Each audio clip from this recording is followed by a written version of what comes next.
नमस्कार, SPN 9 news में आपका स्वागत है। मैं हूं आपके साथ दिनेश कुमार। 2024 के लोकसभा चुनाव की बात करें तो जनवरी के महीने की बात करना काफी जरूरी हो जाता है, क्योंकि नीतीश कुमार ने तेजस्वी यादव की पार्टी आरजेडी को झटका देते हुए भारतीय जनता पार्टी के साथ सरकार बनाने का दावा पेश किया। तेजस्वी यादव के सूर बदलते हुए नजर नहीं आ रहे हैं। वो नीतीश कुमार को लेकर लगातार सॉफ्ट एंगल अपनाए हुए हैं, लेकिन साफ तौर पर यह कहा जा रहा है कि भारतीय जनता पार्टी ने नीतीश कुमार को हाईजैक कर लिया है। आगामी लोकसभा चुनाव में जिस तरीके से ये चुनाव संपन्न होंगे, उसके बाद बिहार में होने वाले विधानसभा चुनाव से पहले ही नीतीश कुमार एक बार फिर से हमारे पाले में आएंगे। यानी कि बिहार में एक बड़ा खेल होने वाला है। क्या नीतीश कुमार यहाँ तेजस्वी यादव के साथ मिलकर एक बार फिर से सरकार बनाने की कोशिश करेंगे? क्या 2024 के लोकसभा चुनाव के लिए ही यहाँ पर नीतीश कुमार ने तेजस्वी यादव को साथ पीछे छोड़ दिया था? क्योंकि लगातार ये कहा जा रहा है कि नीतीश कुमार खुद चाहते हैं कि उनके बाद कोई राजनीतिक उत्तराधिकारी में के रूप में बिहार की कुर्सी पर बैठे तो तेजस्वी यादव होने चाहिए। इस पर चिराग पासवान ने भी कड़ा कटाक्ष किया है। उनकी तरफ से कहना है कि मुख्यमंत्री नीतीश कुमार का नाम लिए बिना आरजेडी का चुनाव प्रचार संपन्न नहीं हो पाता। दोनों नेता एक दूसरे पर किस तरीके से जुबानी तीर छोड़ते नजर आ रहे हैं, सुनिए जरा। चिराग पासवान ने कहा है कि मोदी के रहते भर में आरक्षण को मजबूत किया गया है। और देखिए, इस पे ज्यादा हमको टिप्पा टिप्पणी नहीं करना है। चिराग पासवान जी तो खुद ही कहते थे कि भाई जो संपन्न दलित है उसको आरक्षण वापस लौटा देना चाहिए। और मोदी जी ने जो चिराग पासवान के साथ जो किया है, उनके पिताजी की मूर्ति को फेंकवाया, उनको घर को खाली करवाया, उनके पार्टी को तोड़वाया, उनके पार्टी का जो सिंबल बंगला था उसको छीनने का काम किया, उनके घर में चाचा भतीजे में लड़ाई लगवाई। फिर भी जो है चिराग पासवान जी मोदी जी के हनुमान बने हुए हैं। कोई भी खुदगर्ज आदमी अगर होता तो मोदी जी के साथ नहीं रहता, लेकिन पता नहीं चिराग पासवान जी की अपनी सोच है, स्वतंत्र है किसी के साथ भी रहने के लिए।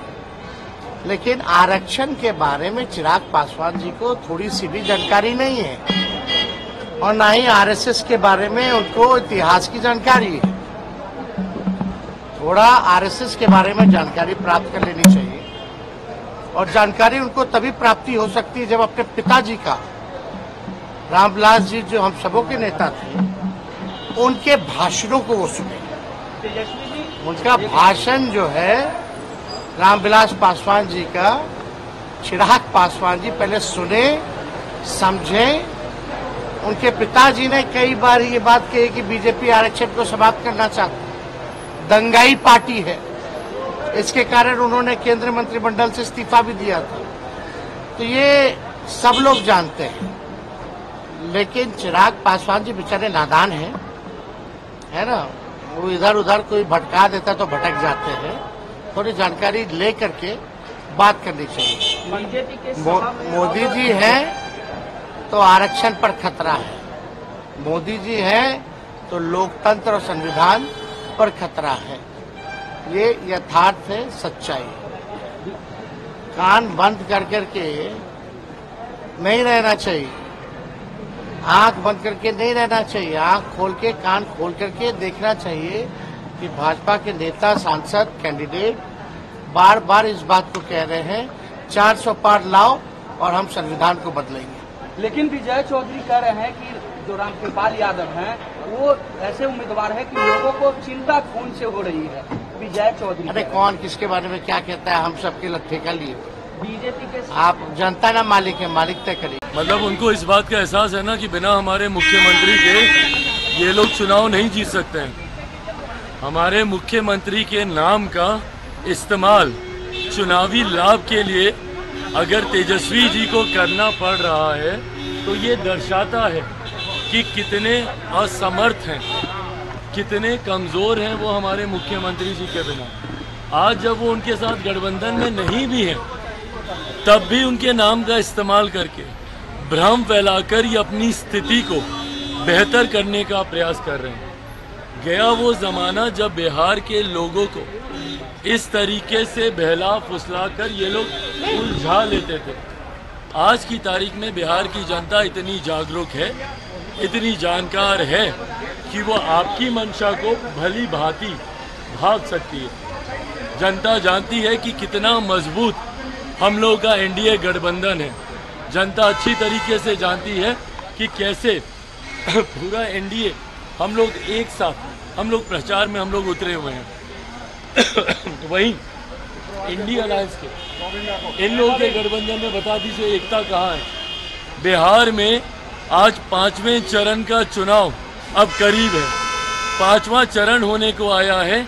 एक मंच मुझे बता दीजिए जो भव्य तरीके से बिहार में तैयार हुआ हो, जहाँ पे इंडिया अलायंस के तमाम घटक दल एक साथ दिखाई दिए हों। इनके तो चुनाव प्रचार में भी महज 1-1.5 पार्टी ही प्रचार कर रही है। कांग्रेस के शीर्ष नेता को बिहार से कोई लेना देना नहीं है। जो गांधी परिवार हैं उनको बिहार की कोई चिंता नहीं है, एक बार आकर खाना पूर्ति कर कर चलेगा। वही हमारे प्रधानमंत्री जी को देखिए, लगभग हर चरण में आकर और तो और पटना में रोड शो तक हमारे प्रधानमंत्री करके गए हैं।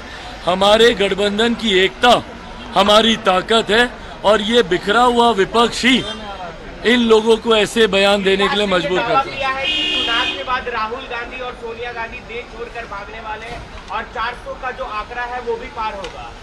400 का आंकड़ा जरूर पार होगा और इस बार विपक्ष में खास तौर पर कांग्रेस, क्योंकि राजद के बारे में कहने का मतलब नहीं, अब ऑल टाइम लो पे क्या ही जाएगी, ऑलरेडी 0 पर है, तो अब उससे नीचे तो लोग क्या ही जाएंगे।